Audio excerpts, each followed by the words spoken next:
नमस्कार, आप देख रहे हैं एनवी न्यूज। आपके साथ मैं हूं पूजा परमार। स्वर्णिम मध्य प्रदेश छत्तीसगढ़ में खबरों की शुरुआत करते हैं। मध्य प्रदेश के मुख्यमंत्री शिवराज सिंह चौहान ने बुधवार को लव जिहाद को लेकर बड़ा ऐलान किया।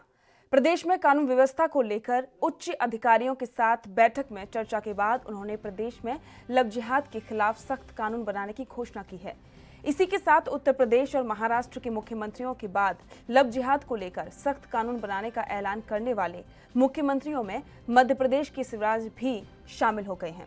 सीएम शिवराज ने बैठक के बाद जानकारी साझा करते हुए कहा कि आज मंत्रालय में प्रदेश की कानून व्यवस्था के संबंध में वरिष्ठ अधिकारियों के साथ बैठक की। अपराधी तत्वों, विशेष रूप से बेटियों के विरुद्ध अपराध करने वालों को बख्शा नहीं जाएगा।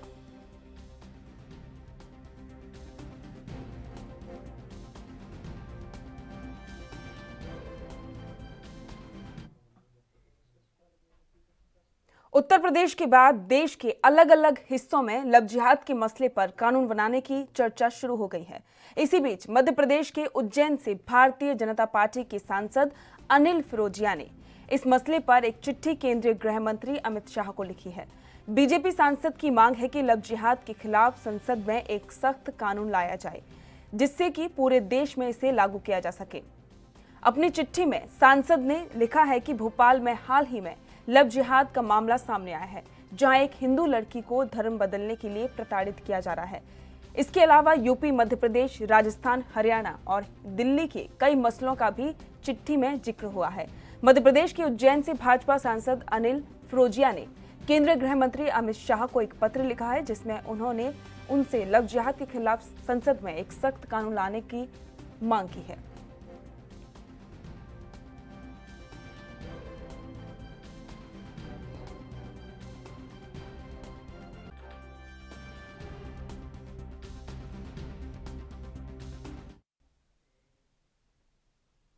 लव जिहाद का मुद्दा देश भर में चर्चा का विषय बना हुआ है। इस पर यूपी और हरियाणा में तो कानून बनाने की भी बात कही गई है। लव जिहाद पर केंद्रीय मंत्री नरेंद्र सिंह तोमर ने प्रतिक्रिया दी है। नरेंद्र सिंह तोमर ने कहा है कि उत्तर प्रदेश और मध्य प्रदेश सरकार ने कानून का फैसला सही लिया है, वही उचित है, और साथ ही उन्होंने कहा कि अगर जरूरत पड़ी तो केंद्र भी इस मसले पर चर्चा करेगी।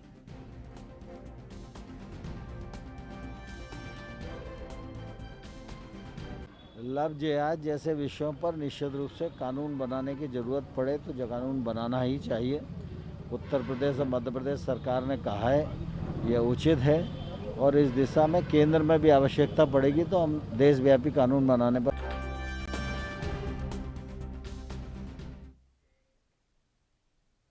फ्रांस से उठे कार्टून विवाद के बाद पिछले दिनों राजधानी भोपाल के इकबाल मैदान में विरोध प्रदर्शन करने वाले भोपाल मध्य से कांग्रेस विधायक आरिफ मसूद के खिलाफ प्रशासन के तेवर अब और कड़े नजर आ गए हैं। एक दिन पहले ही पुलिस ने आरिफ मसूद समेत 7 के खिलाफ धार्मिक भावनाएं भड़काने के मामले में एफआईआर दर्ज की थी। इसके अगले ही दिन यानी कि आज प्रशासन ने खानू गांव स्थित बड़े तालाब के कैचमेंट एरिया में निर्मित बिल्डिंगों पर कार्रवाई शुरू कर दी है। यहाँ विधायक आरिफ मसूद का कॉलेज भी बना हुआ है। इन निर्माणों के बड़े तालाब के 50 मीटर के दायरे में यानी कि कैचमेंट एरिया में आने के कारण ये कार्रवाई की जा रही है।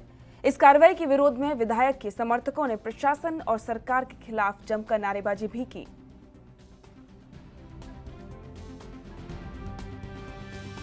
माननीय जिला न्यायालय द्वारा 2005 में मेन बिल्डिंग जो आप देख रहे हैं इस पे स्टे दिया गया था। स्टे के अतिरिक्त जो भी निर्माण पे उस पर आज हम लोग कार्रवाई कर रहे हैं। वो लगभग 12,000 वर्ग फीट एरिया में निर्माण किया गया है, जो बिना नगर निगम की अनुमति से किया गया है, जिसमें लगभग पक्का 4,000 वर्ग फीट है और कुछ गेम जोन है जो आप पीछे देख रहे हैं, उस पर आज तोड़ने की कार्रवाई की गई। तो सर ये काफ़ी लंबे समय से था जिसकी कार्रवाई की जा रही है, इसकी क्या वजह है? शासन प्रशासन द्वारा जो भी निर्देश दिए जाते हैं उसके तहत कार्रवाई की जाती है। सर कितना तोड़ा गया है? और लगभग 12,000 वर्ग फीट के एरिया में तोड़ दिया गया कार्रवाई। कृषि कानून के खिलाफ पूरे देश में आंदोलन तेज हो गया है। इसी को लेकर किसान संघ के बैनर तले नेशनल हाईवे को किसानों ने चक्का जाम किया और जमकर नारेबाजी की। इस आंदोलन में बड़ी संख्या में महिलाओं ने भी सरकार के खिलाफ जमकर प्रदर्शन किया। इस दौरान किसानों का कहना है कि जब तक केंद्र सरकार ये किसान विरोधी बिल यानी कि कानून वापस नहीं लेती है तब तक किसानों का आंदोलन इसी तरह से जारी रहेगा। अगर सरकार उनकी बात नहीं मानती तो किसान इससे भी उग्र आंदोलन करेंगे और किसान अब नई रणनीति के तहत केंद्र सरकार का विरोध करेंगे ताकि इन कानूनों को केंद्र सरकार वापस ले। वहीं चक्का जाम के बाद नेशनल हाईवे 53 में गाड़ियों की लंबी कतार लग गई और किसानों को हटाने में पुलिस को काफी मशक्कत करनी पड़ी।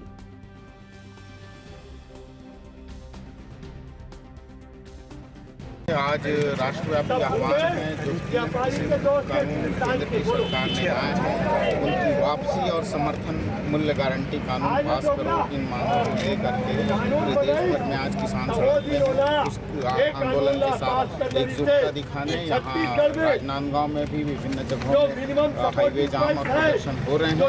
और अभी हम यहाँ पार्री नाला में जिला किसान संघ और रेजा माल मिलकर के प्रदर्शन किए हैं और राष्ट्रपति के नाम। वक्त हो गया ब्रेक का, जल्द लौटेंगे।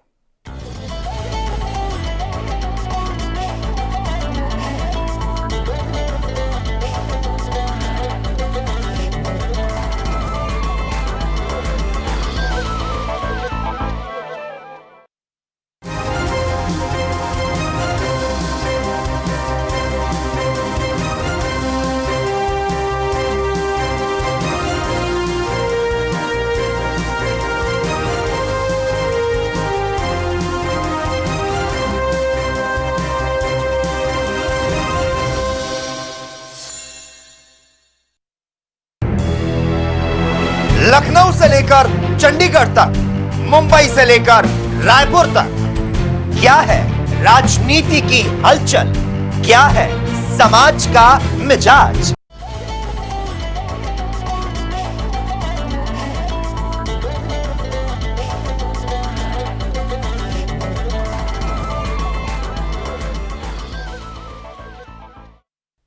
ब्रेक के बाद आपका स्वागत है। छत्तीसगढ़ के जांजगीर पुलिस को बड़ी कामयाबी मिली है, जहां 5 साल के बच्चे के अपहरणकर्ता को पुलिस ने गिरफ्तार कर लिया है। बताया जा रहा है कि अपहरणकर्ताओं ने 5 लाख की फिरौती मांगी थी। परिजनों ने बच्चे के अपहरण की रिपोर्ट थाने में दर्ज करवाई थी, जिसके बाद पुलिस ने रेस्क्यू कर बिलासपुर के देवगांव से बच्चे को सही सलामत छुड़ाया गया है और बच्चे के परिजनों को सौंप दिया है। फिलहाल पुलिस ने आरोपी के खिलाफ मामला दर्ज कर जांच शुरू कर दी है।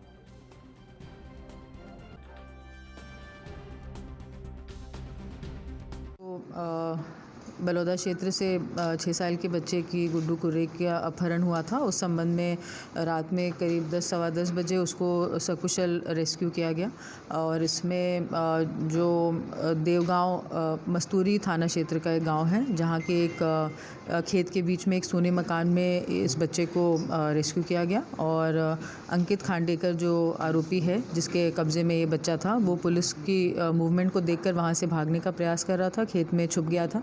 उसे घेराबंदी करके मौके पर ही गिरफ्तार किया गया है। उससे पूछताछ करने के बाद उसने राजा कुर्रे के संबंध में जानकारी दी, जो कि बलौदा क्षेत्र का ही रहने वाला है और प्रार्थी और ये एक ही गांव के रहने वाले हैं, आपस में रिश्तेदार हैं। ये गुड्डू का चचेरा भाई है राजा कुर्रे, जिसने ही इस पूरी प्लानिंग को अंजाम दिया और 8-10 दिन पहले इन दोनों ने मिलकर ये प्लान बनाया था कि गुड्डू को किडनैप करके और इनकी फैमिली से। छत्तीसगढ़ के मुख्यमंत्री भूपेश बघेल बिहार में इन दिनों चुनावी रैली और सभाओं में व्यस्त हैं। ऐसे में भिलाई में उनकी पत्नी और बेटा परंपराओं का निर्वहन कर रहे हैं। धान कटाई के बाद बढ़ोना की रस्म के लिए उनकी पत्नी और बेटा खेत में पहुंचे और उसे पूरा किया। वहीं मुख्यमंत्री बघेल ने उनकी फोटो सोशल मीडिया पर शेयर करते हुए बताया कि बढ़ोना की रस्म क्या है। इस दौरान मुख्यमंत्री भूपेश बघेल ने बताया कि मैं चुनाव प्रचार के लिए इस समय बिहार में हूं।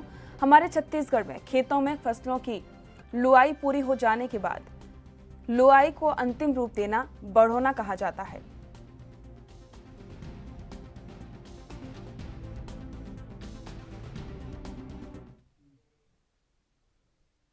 मध्य प्रदेश में उपचुनाव को लेकर गृह मंत्री नरोत्तम मिश्रा ने क्या कुछ कहा, सुनिए। गांव का बढ़ चढ़ के भाग लिया।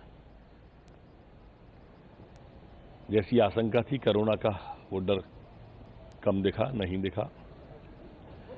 अलग अलग जगह अलग अलग स्थिति थी। जहां तक आपने सवाल ईवीएम का या दिग्विजय सिंह जी का किया है। तो जब दिग्विजय सिंह जी कहें ईवीएम में गड़बड़ी है, दिग्विजय सिंह जी के पुनर्मतदान की जरूरत है, जब वो कहें प्रशासन कांग्रेस के लोग कहें प्रशासनिक मशीनरी का दुरुपयोग हुआ है, तो मान लेना चाहिए भारतीय जनता पार्टी जीत रही है, ये बहाने ढूंढ रहे हैं, क्योंकि इन्हें संवैधानिक संस्थाओं पर कभी विश्वास रहा नहीं। अब ईवीएम से विधानसभा में जब इनकी सरकार बनी थी, मतदान हुआ था, तब कुछ नहीं कहा। अब ईवीएम का विषय उठा। मध्य प्रदेश में निवाड़ी जिले के पृथ्वीपुर थाना क्षेत्र के सैदपुरा गांव में बुधवार को 4 वर्षीय मासूम बोरवेल में गिर गया। सूचना मिलने पर पहले पुलिस और प्रशासन ने बचाव कार्य शुरू किया, फिर सेना को बुलाया गया। बच्चा करीब 200 फीट गहरे बोरवेल में फंसा हुआ है। स्वास्थ्य विभाग की टीम गड्ढे में पाइप से ऑक्सीजन पहुंचा रही है। सेना ने लेफ्टिनेंट कर्नल के गौतम के नेतृत्व में मोर्चा संभाल लिया है। घटना बुधवार को तब हुई जब किसान हरकिशन कुशवाहा परिजनों के साथ खेत पर काम करने गया था। हरिकिशन का परिवार काम में लगा हुआ था। उसी दौरान बच्चा खेलते खेलते बोरवेल में गिर पड़ा। बच्चे की चीख सुनकर परिवार में कोहराम मच गया। तुरंत ही पुलिस को फोन किया गया और साथ ही मौके पर पुलिस प्रशासन पहुंचा और टीम भी पहुंची और इसके बाद में खुदाई का काम शुरू किया। हालांकि अभी सेना ने मोर्चा संभाला है। फिलहाल सभी लोग बच्चे के स्वस्थ होने की कामना कर रहे हैं।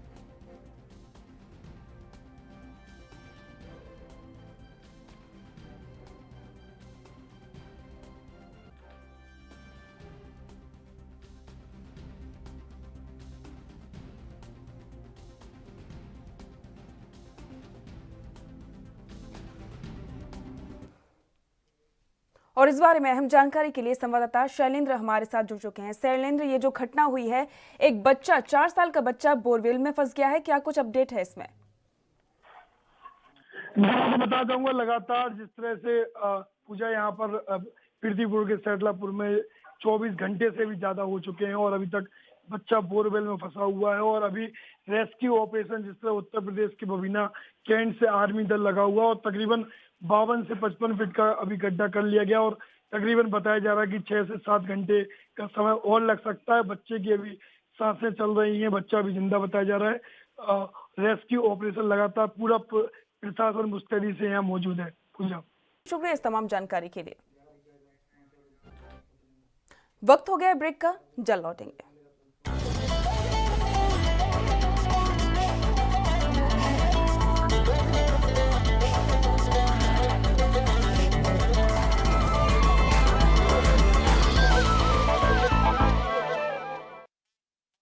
क्या आप दुबले पतले कमजोर हैं? आपकी सेहत नहीं बनती, भूख कम लगती है, वजन नहीं बढ़ता।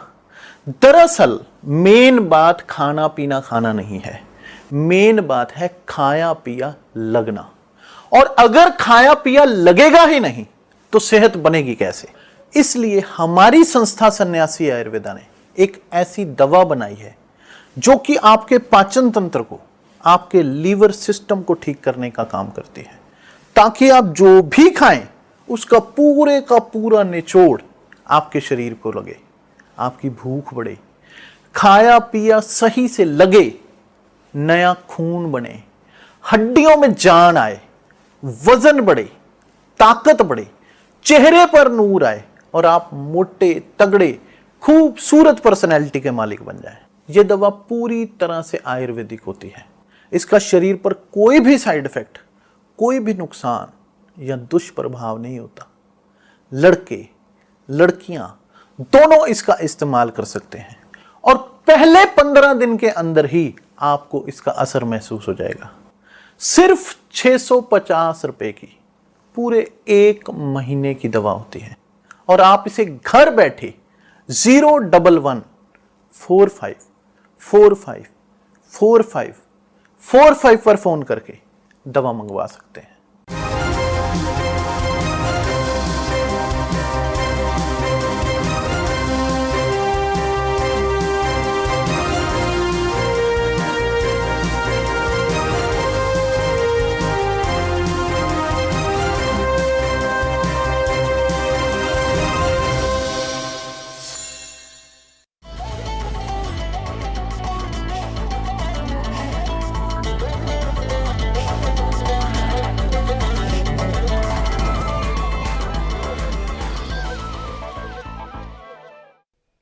ब्रेक के बाद आपका स्वागत है।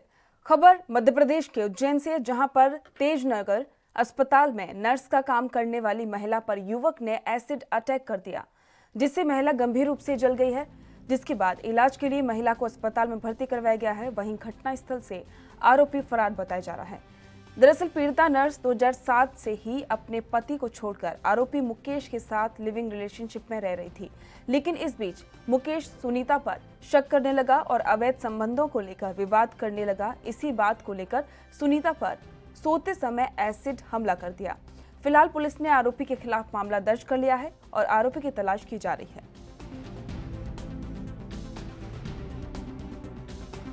उसके पास में मुकेश शर्मा नाम का लड़का इसको 2007 में उसके ससुराल से लाया था। क्या मालूम उनका पहले कुछ होगा, संबंध हो सकता है या फिर बाद में भी हो गया हो, तो ये ले आया था।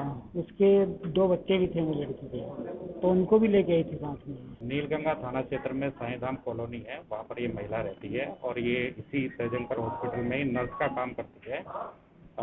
इस महिला ने 2007 में जो है अपने पति से तलाक ले लिया था और उसके बाद मुकेश शर्मा नामक आदमी के साथ ये रह रही थी। उसके बच्चे भी हैं।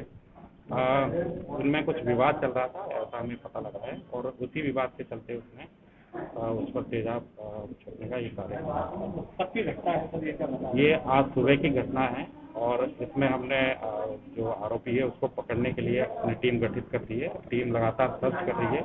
ये आदमी रत्नाखेड़ी थाना चिंतामण का रहने वाला है, वहाँ हमारी टीम सर्च कर रही है। और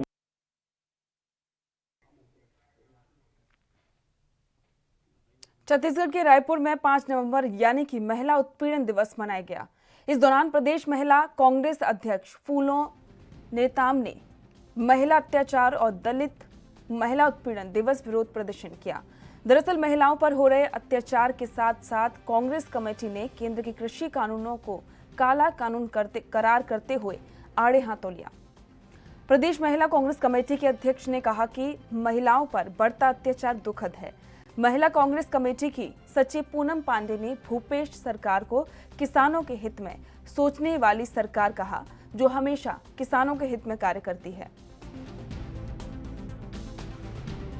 जिस तरीके से आप देख रहे हैं, हमारी जो सरकार है, भूपेश सरकार है, जनता के हित के लिए, किसानों के हित के लिए लगातार नए नए नियम और नए नए चीज़ों को सामने ला रही है। कांग्रेस पार्टी जो है लगातार उन सारे जो नियम है उसको जनता के बीच ला रही है। भूपेश सरकार ने किसानों के लिए बहुत कुछ किया है और आने वाले खबर मध्य प्रदेश के चित्रकूट से, जहां पर पटाखों में हिंदू देवी देवताओं की फोटो इस्तेमाल पर बजरंग दल के कार्यकर्ताओं ने रोष जाहिर किया। साथ ही थाना प्रभारी को ज्ञापन सौंपा। इस दौरान मध्य प्रदेश सरकार से मांग की है कि दिवाली में बिकने वाले पटाखों में इस्तेमाल होने वाले देवी देवताओं की फोटो पर जल्द रोक लगाई जाए और पहले से स्टॉक किए गए पटाखों को जब्त किया जाए, ताकि देवी देवताओं के अपमान पर रोक लगे। वहीं बजरंग दल के कार्यकर्ताओं ने सरकार को अल्टीमेटम देते हुए कहा कि अगर इस मामले में जल्द संज्ञान नहीं लिया गया तो परिषद के कार्यकर्ता खुद संज्ञान लेने में मजबूर होना पड़ेगा। पटाखों में जो देवी देवताओं की मूर्तियां लगाई जाती हैं, तस्वीरें लगाई जाती हैं, उसके संबंध में ये ज्ञापन दिया गया है, क्योंकि इस कृत्य से हमें आपत्ति है और इस आपत्ति को हम थाने में एक सूचना के रूप में दर्ज करा रहे हैं, जिसमें 295 की कार्रवाई भी करवाना चाहेंगे अगर कहीं पर कोई ऐसा व्यक्ति मिलता है जो तस्वीरें युक्त पटाखे बेचता है। और इसमें माननीय शिवराज सिंह ने जो हमारी बात पर ध्यान दिया है और हमारे मांग को जायज़ माना है और उस पर प्रतिबंध लगाया है, इसलिए हम उनका भी साधुवाद देते हैं और हम विक्रेताओं और खरीदारों से भी आग्रह करते हैं कि तस्वीरें युक्त पटाखे नहीं खरीदें, क्योंकि हिंदू देवी देवताओं को जब पटाखे में छापा जाता है और वो रोड पर पड़े मिलते। मध्य प्रदेश में भी अब चीन समेत अन्य विदेशी पटाखों की बिक्री नहीं होगी। दरअसल राज्य सरकार ने विदेशी पटाखों की बिक्री पर प्रतिबंध लगा दिया है। अवैध रूप से विदेशी पटाखे बेचने पर 2 साल की सजा का प्रावधान किया गया है। सीएम शिवराज सिंह ने मंत्रालय में कानून और व्यवस्था की समीक्षा करते हुए विदेशी पटाखों की बिक्री पर सख्ती से रोक लगाने के निर्देश दिए हैं। इसके साथ ही मुख्यमंत्री ने प्रदेशवासियों से अपील भी की है कि वे चीन में बनी सामग्री न खरीदें। आत्मनिर्भर भारत अभियान के तहत स्थानीय उत्पाद जैसे कि मिट्टी के दीपक खरीदें, इससे स्थानीय कुम्हारों को रोजगार मिलेगा। बैठक में सीएम ने कहा कि केंद्र सरकार ने विदेशी पटाखों, खासतौर पर चीन में बने पटाखों को प्रतिबंधित करने के लिए कहा है। अब ना तो विदेशी पटाखे बिकेंगे और ना ही कोई इनका भंडारण कर सकेगा। देवी देवताओं के नाम पर भी पटाखे बनाना और इनमें फोटो लगाना भी प्रतिबंधित किया गया है। गौरतलब है कि ओडिशा और राजस्थान बिक्री पर रोक की अधिसूचना जारी कर चुके हैं।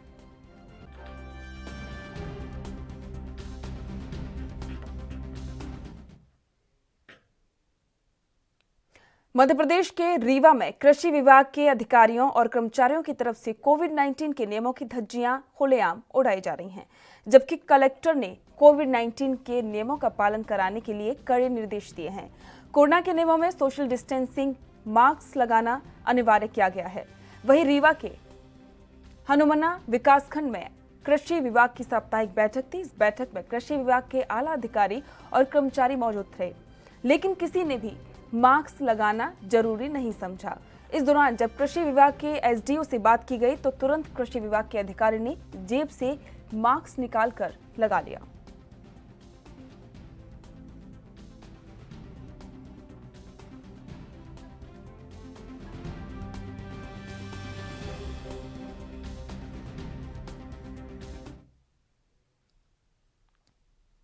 मध्य प्रदेश के बैतूल में लॉकडाउन का असर कम नहीं हुआ है। कोरोना महामारी के समय में बंद हुए कारोबार को शुरू करने में लोगों को भारी परेशानी हो रही है। बैतूल के ग्रामीण इलाकों में पशुपालकों को अभी भारी परेशानी हो रही है। अब पशुपालकों ने दूध से बनने वाले उत्पादों को बाजारों में बेचना शुरू कर दिया है। पशुपालक अब मावा को बाजारों में बेच रहे हैं, जिसकी शहरी क्षेत्र में काफी मांग है।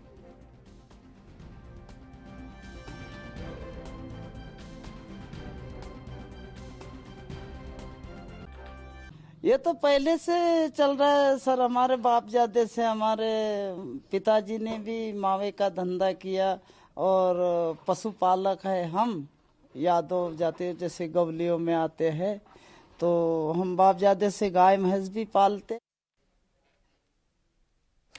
सोने मध्य प्रदेश छत्तीसगढ़ में फिलहाल इतना ही। देश दुनिया की तमाम खबरों को जानने के लिए देखते रहिए ANB न्यूज। नमस्कार।